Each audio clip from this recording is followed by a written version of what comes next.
नमस्ते। मेरा नाम शुभम है और आप मुझे ब्रेन ऑफ बिहार पे देख रहे हैं। सुप्रीम कोर्ट का ऑर्डर साइट पे अपलोड हो गया है। काफ़ी लंबा चौड़ा ऑर्डर आया है और उस ऑर्डर को पढ़ने से पता चल रहा है कि जो पटना हाई कोर्ट में सुब्रतो राय को अपीयर होने के लिए और प्लान देने के लिए आना था, उस ऑर्डर को खारिज कर दिया गया वहाँ से, क्योंकि सुप्रीम कोर्ट का ये मानना है, टेक्निकली जो सुप्रीम कोर्ट ने जो ऑर्डर दिया है वो टेक्निकल ग्राउंड पे है कि जिस सेक्शन में 438 438 सेक्शन में यहाँ पे सुनवाई चल रहा है और वो भी मामला है किसी थर्ड पार्टी का, यानी सहारा इंडिया उसमें पार्टी नहीं थी, जो कि हम बहुत पहले आप लोगों को बता चुके हैं कि जो मेन केस है वो सहारा इंडिया पे नहीं था। एक एंटीसिपेटरी बेल की सुनवाई हो रही थी जिसमें हस्तक्षेप याचिका सहारा इंडिया के लोग 2500, 3000, 3500 तक लोग लगा चुके हैं, जिसके चलते सुब्रतो राय को सहारा के जो प्रमुख हैं उनको बुला दिया गया था पटना हाई कोर्ट में, माननीय जज के द्वारा पटना हाई कोर्ट को। लेकिन इस ऑर्डर के अगेंस्ट में सहारा चूंकि जानती थी कि इनका ये ग्राउंड काफ़ी कमज़ोर है, इसीलिए सुप्रीम कोर्ट में तुरंत चली गई और सुप्रीम कोर्ट से इस ऑर्डर पे रोक लगा दिया गया और बोला गया कि इस मामले में आप इनको नहीं बुला सकते हैं, बाकी जो आपको सुनवाई करना है करिए और ऑर्डर दीजिए, इस पर कहीं से कोई रोक नहीं है। लेकिन जहां एंटीसिपेटरी बेल की सुनवाई हो रही है टेक्निकल ग्राउंड पर, उस पर किसी तीसरे व्यक्ति को नहीं बुलाया जा सकता है। बस इतना ही कहना है। इससे कहीं हताश और निराश होने की जरूरत इन्वेस्टर को नहीं है। सहारा इंडिया के एक रत्ती भर भी उनको फर्क नहीं पड़ रहा है कि इसमें लग रहा है कि सहारा इंडिया का जीत हो गई है और इन्वेस्टर की हार हो गई है। ऐसा कुछ नहीं है।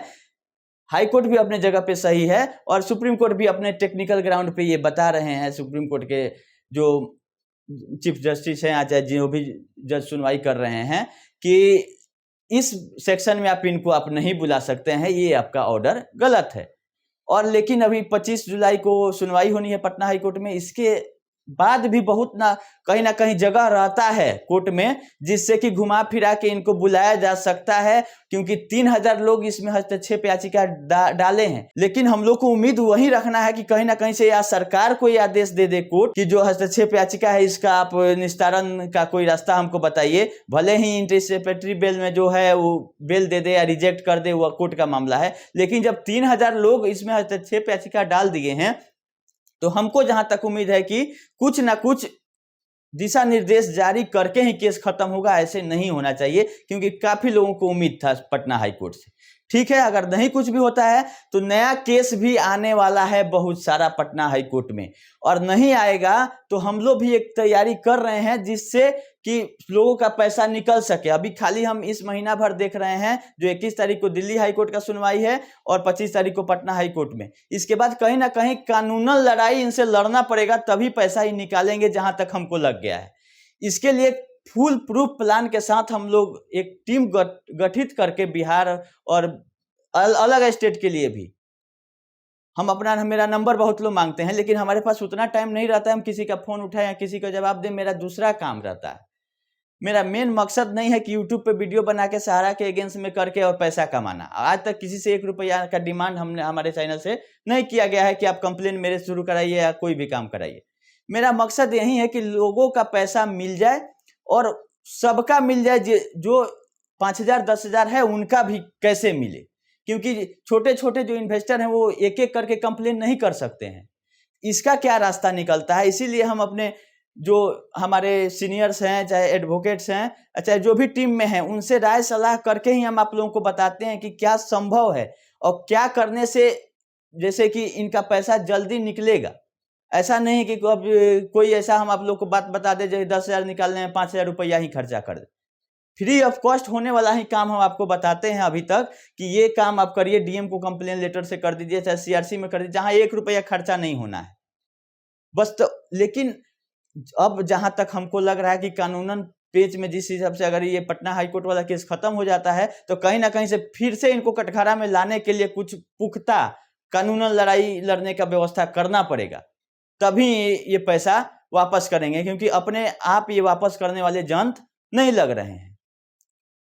तो यही बताना था कि आप लोग फ्रेंचाइजी मैनेजर से आप लोग रिक्वेस्ट करिए कि वो लोग डायरेक्ट प्रेशर बनाए, या ब्रांच मैनेजर जो हैं, क्योंकि अल्टीमेटली केस हो या कुछ भी हो, जो ब्रांच में मिलेगा घटना स्थल वही है, जमा ब्रांच के माध्यम से ही पैसा हुआ है, तो सब लोग एजेंट लोग तो बोलेंगे कि आप जाकर ब्रांच से संपर्क कीजिए। तो अल्टीमेट प्रेशर इनको बनाना है या जैसे बनाए सहाराश्री पर और मैनेजमेंट पर कि भुगतान दीजिए, नहीं तो हम लोग एक दिन में पूरे इंडिया के सारे फ्रेंचाइजी मैनेजर या ब्रांच मैनेजर रिजाइन कर देंगे। क्योंकि कहीं ना कहीं से सहाराश्री को तो पुलिस को उठाने में टाइम लगेगा, लेकिन जो लोकल स्तर के हैं उन पे अगर एफआईआर या केस हो जाता है तो उनको पुलिस उठा लेगी और उनका बेल भी जल्दी नहीं होगा जब तक कि भुगतान नहीं हो जाता है। वो दूर की बात है कि उनका दोषी हैं नहीं दोषी हैं, वो अलग है। तो मेरा रिक्वेस्ट है जितने भी फ्रेंचाइजी गार्जियन हैं या ब्रांच मैनेजर हैं वो लोग सहारा पर प्रेशर बना के जल्द से जल्द कोई रास्ता निकलवाएं या भुगतान कराएं। क्योंकि अभी आज के न्यूज में था कि 15 करोड़ रुपया जमा किया गया था, जो 4 डायरेक्टर का अरेस्टिंग हुआ था उसमें 5 करोड़ रुपया इनकेश हुआ है सहारा का और 10 करोड़ का चेक बाउंस किया है। ये दैनिक भास्कर का न्यूज था। तो चेक बाउंस हुआ तो उसमें तो एफआईआर हो गया, तो अब समझ लीजिए आपका स्थिति क्या है। अब कोर्ट में एफिडेविट हुआ होगा तब बेल हुआ होगा, वो चेक जब बाउंस कर जा रहा है कंपनी का, तो अभी जो कंप्लेन करने के लिए सोच रहे हैं उनका कंप्लेन होगा, सुनवाई होगा, आदेश आएगा, आदेश नहीं मानने का फिर प्रोसेस चलेगा, उसके बाद कहीं ना कहीं अरेस्टिंग होता है, तब जाके चेक कंपनी इशू करती है। तो कितना लंबा प्रोसेस। तो मेरा यही कहना है कि जो इंटरनल लोग हैं, चाहे वो रीजनल मैनेजर हो सहारा इंडिया के या फ्रेंचाइजी मैनेजर हो, जो भी हैं जो इंटरनल अभी जुड़े हुए हैं, उनको लगता है कि कंपनी चलेगी, उसी भरोसा बैठे हुए हैं, वो लोग एक लास्ट प्रयास करें कि भुगतान शुरू हो जाए। नहीं तो कानूनी प्रक्रिया तो हम लोग निकाल ही रहे हैं, बहुत लोग कानूनी गए हैं, लेकिन हम लोग वो प्रक्रिया लाएंगे जिससे कि तुरंत इनके अरेस्टिंग हो या भुगतान करने पर मजबूर किया जा रहा है। ऐसा उलूल जुलूल सिस्टम वाला हम नहीं करने वाले हैं, इसीलिए कुछ हम नहीं बताते हैं अभी तक कि ऐसा कीजिए वैसा कीजिए। थोड़ा सा इंतजार कीजिए, ये सुनवाई हो जाने दीजिए, उसके बाद हम आप लोगों को सूचना देंगे कि क्या करना है, कैसे करना है, किस कोर्ट में करना है। क्योंकि 10 कंपनियां इनके सोसाइटी का कंप्लेन कहाँ करें, क्यू सब का कहाँ करें, बहुत सारा है। तो इस तरह से हम भी समझ लेते हैं पहले, जो भी जानकार लोग हैं।